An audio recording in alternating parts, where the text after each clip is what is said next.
Warahmatullahi wabarakatuh. Perkenalkan, nama saya Arif Abdullah dari kelas Manajemen Fakultas Ekonomi Bisnis Universitas 11 April Sumedang. Di sini saya akan menjelaskan materi tentang Behavioral Finance atau perilaku keuangan dari mata kuliah Manajemen Keuangan Internasional. Di sini saya menjelaskan beberapa poin dan nanti langsung saya jelaskan pada materinya. Baik, untuk materi yang pertama yaitu tentang sejarah behavioral finance. Nah, di sini pada tahun 1990-an dilakukan sebuah penelitian bahwa teori-teori standar finance atau tradisional finance tidak memberikan kontribusi yang berarti dalam melihat pergerakan harga saham atau surat berharga lainnya. Nah, teori standar finance atau tradisional finance ini sering kali diartikan dengan teori portofolio modern dan hipotesis pasar efisien. Standar finance atau tradisional finance ini dikembangkan oleh Egne Pama pada tahun 1965, beranggapan bahwa di pasar yang efisien, harga atas suatu sekuritas yang terbentuk merupakan cermin dari sebuah informasi yang tersedia dan relevan dengan sekuritas tersebut. Dengan kata lain, harga yang terbentuk merupakan nilai yang wajar. Akibatnya, secara teori, perilaku pasar yang aktif tidak mungkin memperoleh abnormal return atau beat the market secara terus-menerus, karena investor lain akan segera tahu aksi yang dilakukan oleh seorang investor, sehingga satu-satunya cara untuk memperoleh tingkat pengembalian investasi yang lebih tinggi adalah dengan membeli aset-aset investasi yang lebih beresiko. Baik, yang kedua yaitu definisi dari behavioral finance, yaitu adalah studi tentang pengaruh psikologi terhadap perilaku investor atau analisis keuangan. Dan efeknya pada pasar saham ini berfokus pada fakta bahwa investor tidak selalu rasional, memiliki batas pengendalian diri, dan dipengaruhi oleh bias mereka sendiri. Nah, poin yang ketiga yaitu teori behavioral finance. Teori perilaku finansial memiliki 5 konsep penting, yaitu pertama, akuntansi berbasis mental, yang mengarah pada kecenderungan seseorang mempersiapkan uang guna memenuhi suatu tujuan. Kedua, perilaku kelompok. Seseorang akan cenderung meniru perilaku finansial kelompok mayoritas. Yang ketiga, ketimpangan emosi yang didasarkan pada emosi sesaat atau tekanan emosi seperti kemarahan, senang, gembira, dan rasa takut. Untuk yang keempat yaitu ada answering, mengarah pada melampirkan pengeluaran pada acuan tertentu. Yang kelima, atribusi pada diri. Konsep ini mengarah pada keinginan untuk menentukan pilihan yang didasarkan pada rasa percaya diri seseorang yang berlebihan terhadap pengetahuan atau keterampilan seseorang. Nah, untuk poin yang keempat yaitu perilaku penggunaan uang. Perilaku penggunaan uang dapat diartikan sebagai motivasi terhadap uang yang dimilikinya. Dapat dikatakan bahwa perilaku terhadap penggunaan uang berarti akan dipergunakan untuk apakah uang yang dimiliki. Lim dan Theo tahun 1997 mengelompokkan indikator-indikator perilaku penggunaan uang yang meliputi 1. Indikator obsession, 2. Indikator power, 3. Indikator budget, 4. Indikator achievement, 5. Indikator evaluation, 6. Indikator anxiety, 7. Indikator retention, 8. Indikator non-generous. Baik, untuk poin yang kelima yaitu 3 poin penting dalam behavioral finance. Pertama, behavioral finance adalah suatu percobaan untuk menjelaskan apa penyebab beberapa anomali-anomali keuangan yang sudah terlihat dalam literasi keuangan. Yang kedua, behavioral finance adalah penggabungan antara ekonomi klasik dan keuangan dengan psikologi dan ilmu pengambilan keputusan Dan perlu diketahui bahwa ilmu pengambilan keputusan juga berkembang mengikuti perkembangan zaman, sehingga penerapan teori ekonomi klasik yang relatif bersifat baku berbeda-beda seiring dengan perkembangan zaman. Untuk yang ketiga, behavioral finance, suatu bidang studi yang menjelaskan bagaimana investor secara sistematis membuat judgement yang salah atau mental mistakes. Untuk poin keenam, ada faktor psikologis investor dalam mengambil keputusan. Satu, ada bias kognitif. Kognisi adalah proses pemahaman, pengolahan, pengambilan kesimpulan atau suatu informasi atau fakta. Sesuai namanya, bias kognitif menggambarkan adanya penyimpangan atau berat sebelah yang disebabkan oleh informasi yang dimiliki oleh investor. Yang termasuk bias kognitif ada satu, yang pertama representative bias, yaitu investor mengambil keputusan investasi terlalu cepat tanpa analisis mendalam. Yang kedua, answering dan adjustment bias. Investor hanya mengacu pada satu informasi tertentu sebagai dasar pengambilan keputusan investasi.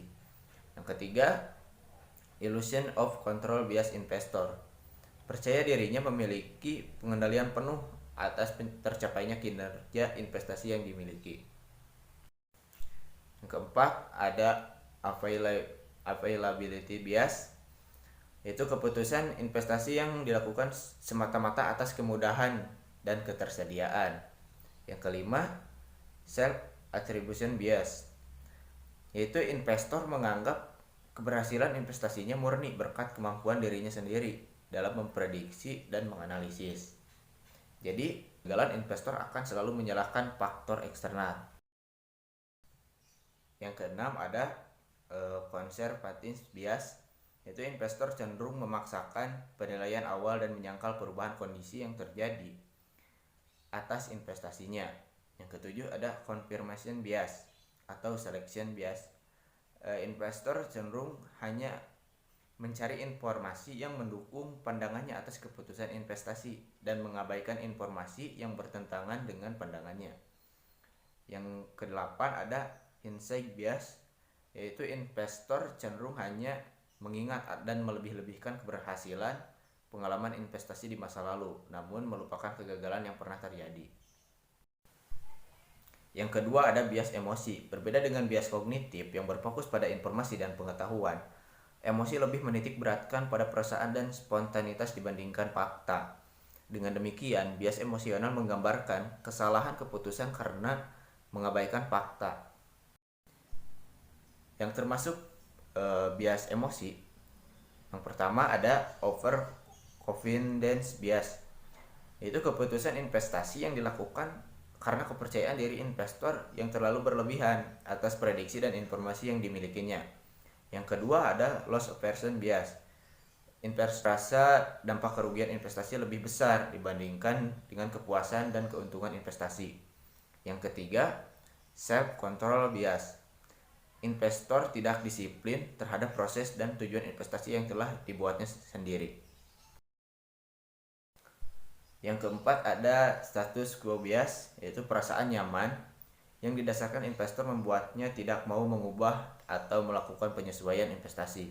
Yang kelima, ada endowment bias. Investor menilai investasi di sisi sentimental dan mempertahankan apapun kondisinya. Yang keenam, ada regret aversion bias. Investor takut mengambil keputusan investasi karena takut akan dampak yang dapat diharapkan atau yang tidak dapat diharapkan yang mungkin terjadi. 7. Greed bias, yaitu keinginan untuk terus-menerus mendapatkan keuntungan meskipun harus melampaui batas kemampuan investasi yang dimiliki investor. 7. Pentingnya paham akan behavioral finance. Behavioral finance memang dapat dianalisis dari berbagai perspektif. Salah satu contoh efek yang paling nyata yaitu adalah pasar saham. Nah, inti dari konsep behavioral finance adalah bahwa seringkali emosi, karakter, ilmu, preferensi, dan berbagai hal yang melekat pada diri kita dapat melandasi memunculkan berbagai keputusan dan tindakan yang bisa memberikan efek pada pasar ekonomi. Kita sendiri bisa mengendalikan diri di tengah fluktuasi yang terjadi sehingga bisa memanfaatkan situasi dengan baik bagi tujuan keuangan kita. Poin ke-8 yaitu perbedaan teori perilaku keuangan dengan teori keuangan secara umum. Teori keuangan secara umum membuat asumsi dalam modelnya bahwa individu adalah aktor rasional, bahwa mereka bebas dari emosi atau pengaruh budaya dan hubungan sosial serta merupakan pemaksimal utilitas untuk kepentingan diri sendiri. Teori tersebut juga mengasumsikan bahwa makna yang lebih luas, bahwa pasar dan perusahaan adalah organisasi rasional yang memaksimalkan keuntungan. Nah, teori perilaku keuangan memberikan penjelasan yang berlawanan untuk setiap asumsi tersebut. Berikutnya poin yang ke-9 yaitu hal yang harus diperhatikan investor agar tidak salah mengambil keputusan. Yang pertama, melakukan analisis informasi yang komprehensif. Kedua, identifikasi tingkat toleransi risiko. Yang ketiga, alokasi aset yang strategis.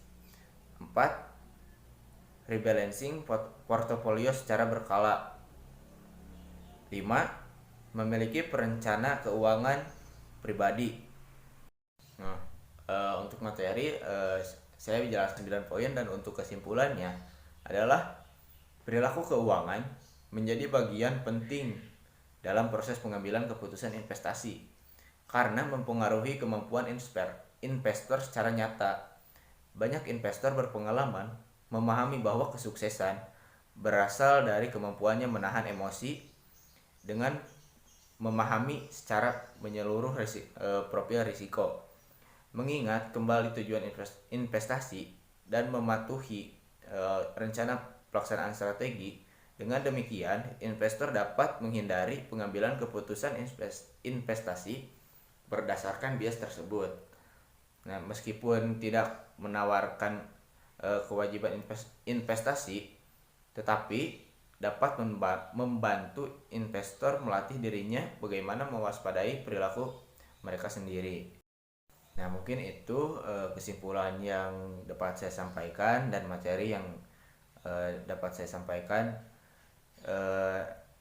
Di sini saya mohon maaf apabila ada kekurangan dalam penyampaian, dalam materinya juga. Sekian dari saya. Terima kasih.